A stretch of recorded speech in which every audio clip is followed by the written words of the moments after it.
کے روضہ انور کی طرف چلے گئے، مرکز انور کی طرف وہاں تشریف لے گئے۔ آقا کریم علیہ السلام کی مرکز انور کو چوم رہے ہیں، کبھی یہ رخسار لگا رہے ہیں، کبھی یہ رخسار لگا رہے ہیں، چوم چوم کر کہہ رہے ہیں یا رسول اللہ، یا حبیب اللہ، آپ کا غلام حاضر ہے، یا رسول اللہ، فداک ابی و امی، میرے ماں باپ آپ پر قربان ہو، میں آپ کا غلام حاضر، آپ نے بلایا آپ کا غلام حاضر، میرے آقا آپ کا غلام حاضر ہے۔ آنکھوں سے آنسو جاری ہیں۔ سیدنا صدیق اکبر رضی اللہ عنہ وہی کھڑے ہیں، حضرت عمر فاروق رضی اللہ عنہ وہی کھڑے ہیں، حضرت عثمان غنی رضی اللہ عنہ وہی کھڑے ہیں، حضرت علی مرتضیٰ شیر خدا رضی اللہ عنہ وہی کھڑے ہیں، جیت صحابہ کرام کھڑے ہیں، کسی نے نہیں روکا۔ بلال یہ کیا کر رہے ہو، اس طرح نہ کرو، بلال ایسے نہ کرو، ایسے نہ کرو، نہ بلکہ سیدنا بلال رضی اللہ عنہ رو رہے ہیں، تمام صحابہ بھی رو رہے ہیں، تمام صحابہ بھی رو رہے ہیں۔ عشق کرتا سدا اپنی مرضی دیکھا میں، عشق کرتا سدا اپنی مرضی دیکھا میں،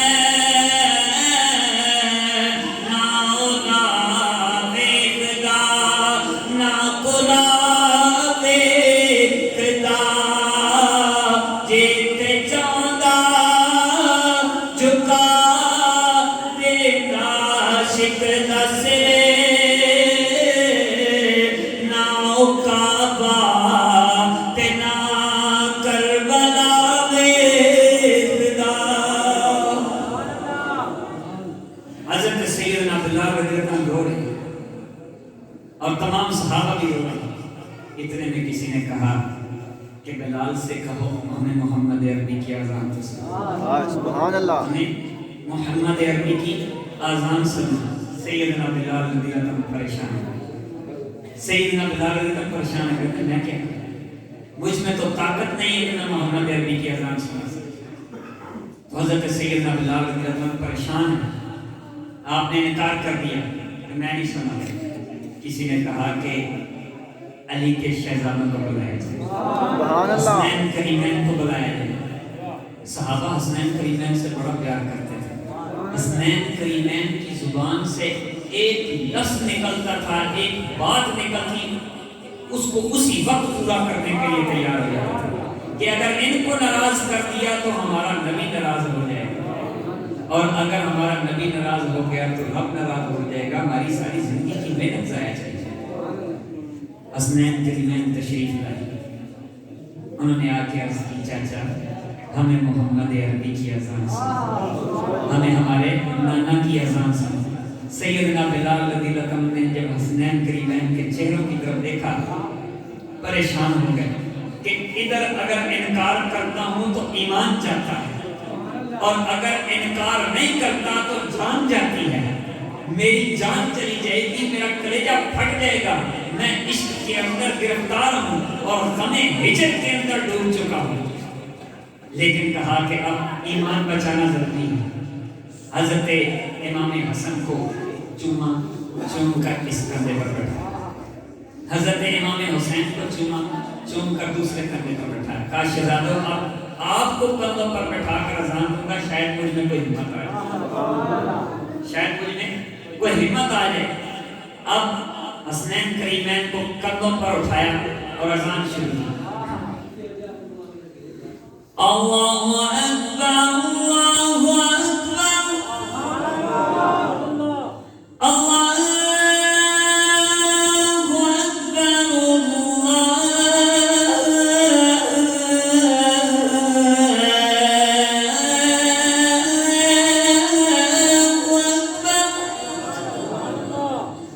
أشهد أن لا إله إلا الله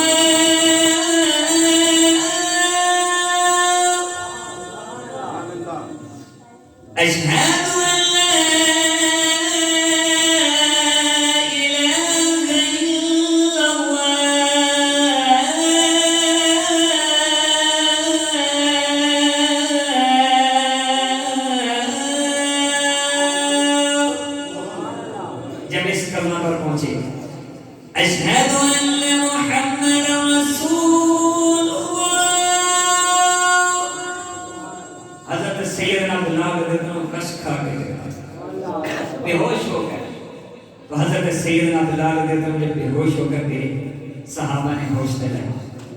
ادھر آزان چل رہی ہے, آزان ہوئی, حضرت بلال رضی اللہ عنہ بے ہوش ہو کر گئے, پھر سے اٹھایا, اٹھا کر آپ نے آزان مکمل کی. لیکن محمد عربی کی آزان میں, محمد عربی کی آزان سنانے میں, مؤذن رسول کی آواز میں وہ دم تھا, وہ خم تھا, وہ محبت تھی, وہ جذبہ تھا کہ مدینے کی گلیوں کے اندر کوہرام مچ گیا. مدینے کی گلیوں میں محمد عربی کی یاد تازہ ہو گئی. گھروں کے اندر عورتیں بلک بلک کر اپنے بچوں کو سینے سے لگا لگا کے رو رہی ہیں, یہاں تک کہ چھوٹا چھوٹا بچہ تک رویا. بلکہ یوں کہیے کہ مدینے کا ہر در و دیوار رویا, مدینے کا ہر در و دیوار رویا. یہ تھی محبت حضور نبی کریم صلی اللہ علیہ وسلم. اللہ پاک ہمیں بھی اس قسم کی محبت عطا فرمائے. میرا مشن اور مقصد یہ ہے کہ اللہ تبارک و تعالیٰ کے حبیب کی محبت ہمارے دلوں کے اندر آؤ. آقا کریم علیہ السلام میں نے بتایا نا, وہ مبشر, خوشخبریاں دینے والا نبی. آخری بات عرض کر کے اجازت چاہتا ہوں. سلطان محمود سبکتگین, سلطان محمود غزنوی ہے, سلطان محمود غزنوی کے والد کا نام سبکتگین ہے. میں نے اس لیے سبکتگین پورا نام لیا. سلطان محمود غزنوی یعنی سبکتگین, ان کے والد کا نام سبکتگین.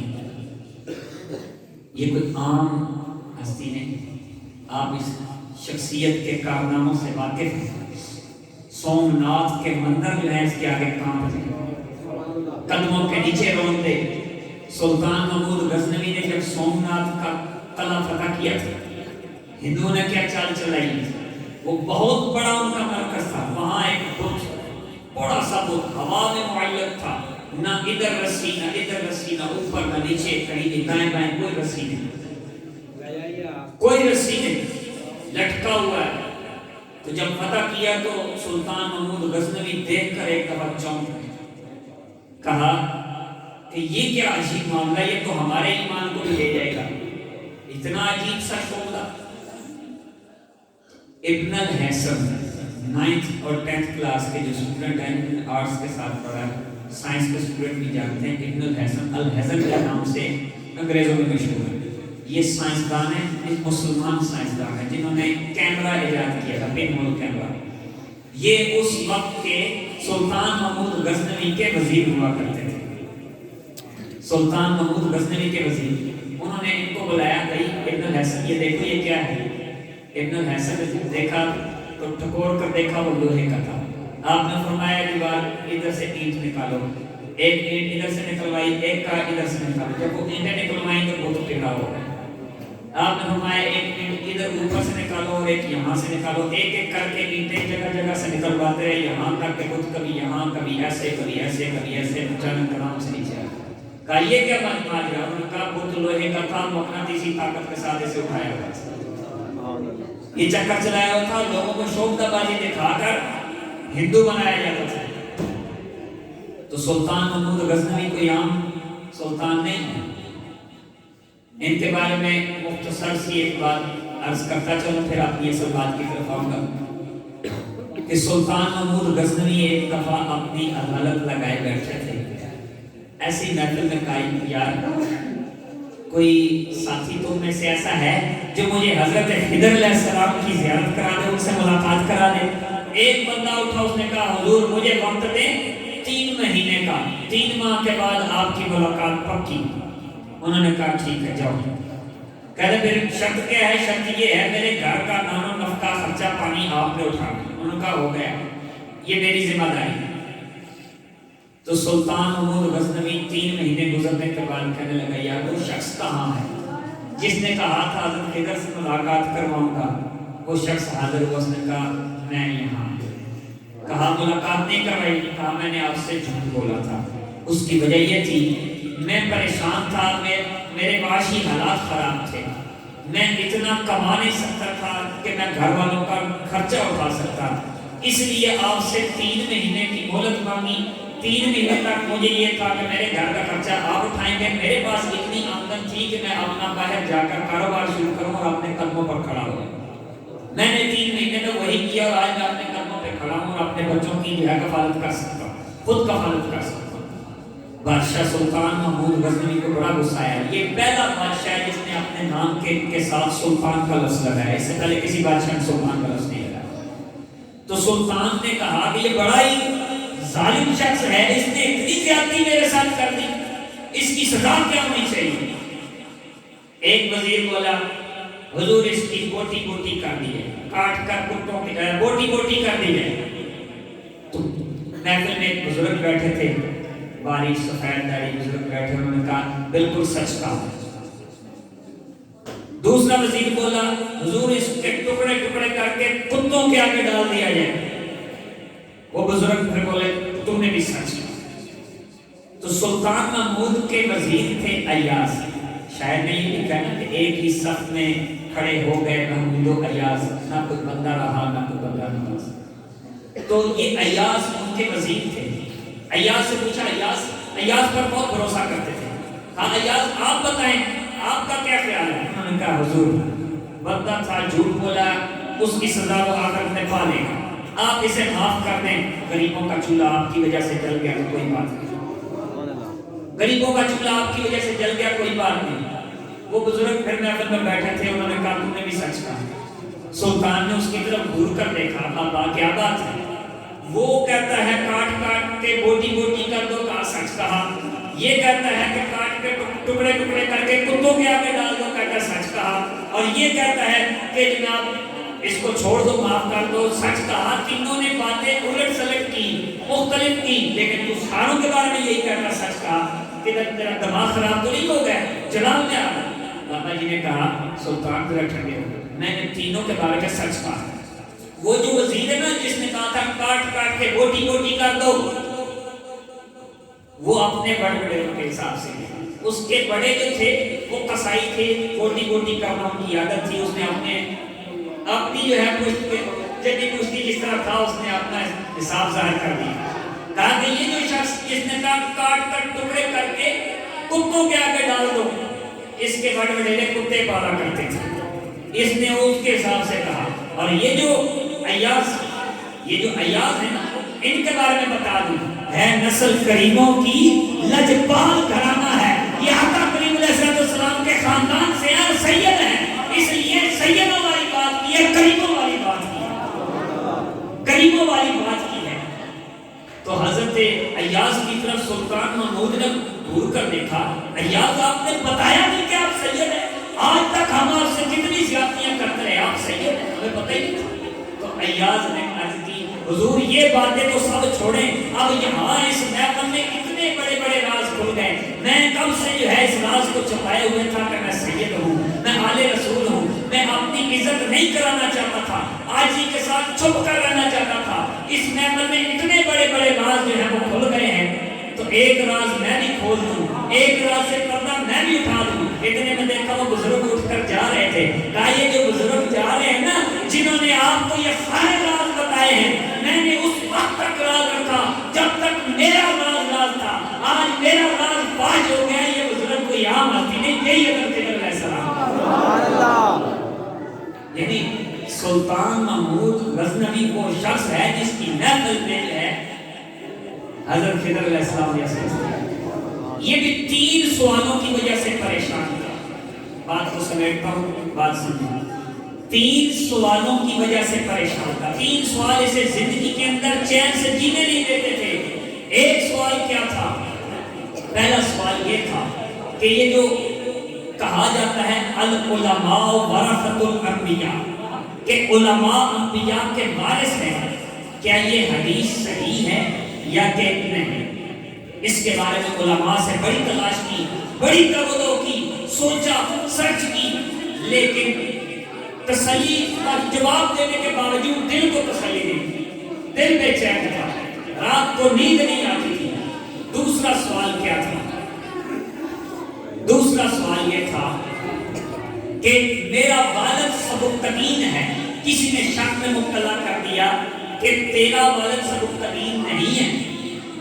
تو مورخین سے پوچھا, انہوں نے بڑے تسلی بخش جواب دیے, مختلف جوابات ملے, لیکن دل کو تسلی نہیں ہوتی تھی. یہاں تک کہ تیسرا سوال یہ تھا کہ اللہ تبارک و تعالیٰ کے راہ میں نیکی کرتا ہوں، اگر کوئی شخص نیکی کرتا ہے تو اس کو اجر کیا ملے گا یا کہ نہیں ملے گا، پتہ نہیں اس کو اس کی نیکی کا اجر ملے گا بھی کہ نہیں۔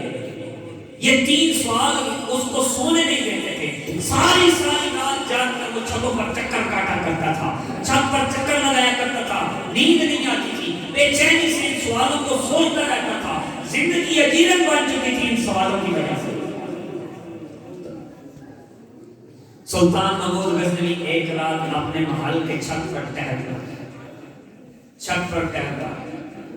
ٹہلتے دیکھا کہ ایک طالب علم ہے، گلی کے اندر روشنی چھن چھن کر جو ہے کمرے سے باہر آ رہی ہے، کمرے میں چراغ کسی نے جلایا ہوا ہے، اس کی روشنی چھن چھن کر جو ہے وہ کھڑکیوں سے باہر گلی میں پڑ رہی ہے۔ وہ گلی میں آتا ہے، مسجد کا طالب علم ہے، گلی میں آتا ہے، کتاب کھولتا ہے تو چند سطریں پڑھتا ہے، پھر واپس چلا جاتا ہے، پھر تھوڑی دیر کے بعد وہ پھر نکل کر آتا ہے، آ کر جو ہے وہ پھر چند سطریں پڑھتا ہے، پڑھ کر پھر واپس چلا جاتا ہے، پھر اس کے بعد دیکھتا ساری رات وہ طالب علم اسی طرح کرتا رہا کہ 2-3 سطریں پڑھتا پھر چلا جاتا، پھر آتا پھر 2-3 سطریں پڑھتا پھر چلا جاتا، بڑا پریشان۔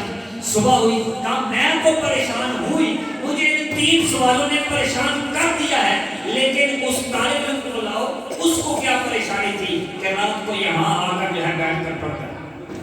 جب طالب علم آیا، اس نے آ کے اس سے پوچھا کہ تجھے کیا پریشانی؟ اس نے کہا حضور آپ تو بادشاہ وقت ہیں، سلطان وقت ہیں، آپ کے پاس تو خزانوں کے انبار ہیں، ہم تو مسجد کے طالب علم ہوئے نا، ہم تو مدرسے کے طالب علم ہوئے، مسجد کے اندر پڑھنے والے، ہم غریب لوگ ہیں، ہماری طرف کسی کی کیا توجہ، ہمیں ہمارے سر پر ہاتھ رکھنے والا کون ہوگا، ہماری طرف توجہ کرنے والا کوئی نہیں، ہم غریب ہیں، ہمارے پاس جو ہے مسجد کے اندر دیا جلانے کے لیے تیل نہیں ہے، ہمارے پاس پڑھنے کے لیے دیا جلانے کے لیے تیل نہیں ہے کہ ہم اسے جلا کر جو ہے رات کی روشنی میں پڑھ سکیں۔ میں وہاں سے کتاب لے کر جو ہے گلی کے اندر آیا، کس مقصد کے لیے؟ اس مقصد کے لیے کہ یہاں جو ہے آ کر بیٹھ کر پڑھوں گا تاکہ صبح اپنے استاد کے سامنے رسوائی نہ ہو، کہیں میرا استاد یہ نہ کہے کہ تو سبق یاد کر کے نہیں آیا، تو نے قرآن پاک کا سبق یاد نہیں کیا، تو نے حدیث شریف کا سبق یاد نہیں کیا۔ میں اسی لیے جو ہے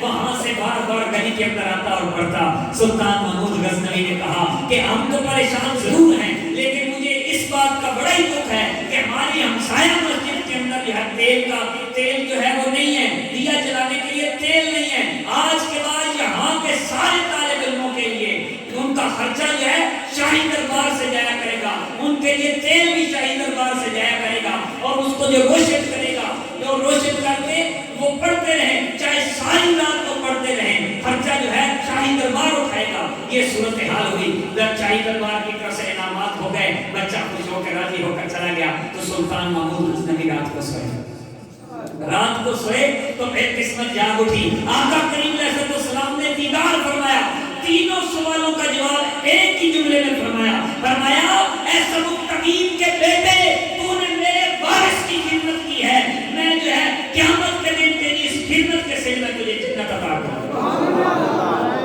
تکبیر، اللہ اکبر، رسالت، حیدری۔ اللہ پاک اتنا کریم ہے، اللہ کے حبیب اتنے کریم ہیں، خوشخبریاں دے رہے ہیں، تو علماء کی عزت کرنا ہمارے اوپر لازم ہے، چاہے وہ زمانہ طالب علمی نہیں کیوں، ہمارے سر کے تاج ہیں، ہم تو ان کے خادم ہیں، یہ بیٹھے ہیں ہم تو ان کے خادم ہیں۔ علماء کرام ائمہ مساجد کی خدمت اس طرح ہوتی تھی کہ زمانہ سابق کے اندر، اب تو اس طرح نہیں، زمانہ سابق میں محراب ہوتا تھا، محراب کے بیچ میں دروازہ ہوتا تھا، لوگ انتظار کرتے تھے امام آئے گا اور آ کر جو ہے اندر داخل ہوگا تو ہم اقامت کہیں گے، نماز پڑھی جائے گی۔ آج الٹ ہوتا ہے، امام پہلے سے آ کے انتظار کر رہا ہوتا ہے اور مقتدی جو ہے وہ دیر سے آتے ہیں، اور اگر امام 1-2 منٹ اگر لیٹ ہو جائے تو چڑھائی جو ہے اس کے اوپر چڑھائی کر دی جاتی ہے کہ یہ امام 1-2 منٹ لیٹ کیوں آئے۔ ایسا نہیں ہے، ان علماء کی عزت کی جانی چاہیے، ان کی خدمت کریں، اللہ پاک کے دین، اللہ پاک کے نبی کے یہ وارث ہیں، اللہ کے نبی کا دین جو ہے اس کو وراثت میں لے کر چل رہے ہیں. ماشاءاللہ آپ کے پاس یہ علامہ اویس صاحب ہیں, یہ 5ویں سال میں پڑھ رہے ہیں. ابھی میں ان کو جو ہے مبارکباد پیش کرتا ہوں, اور آج آپ کے سامنے ان کو ان کی اسناد جو ہے وہ پیش کی جائیں گی. تو آپ سب جو ہے دعا فرمائیے کہ اللہ پاک ان کو کامیابی عطا فرمائے.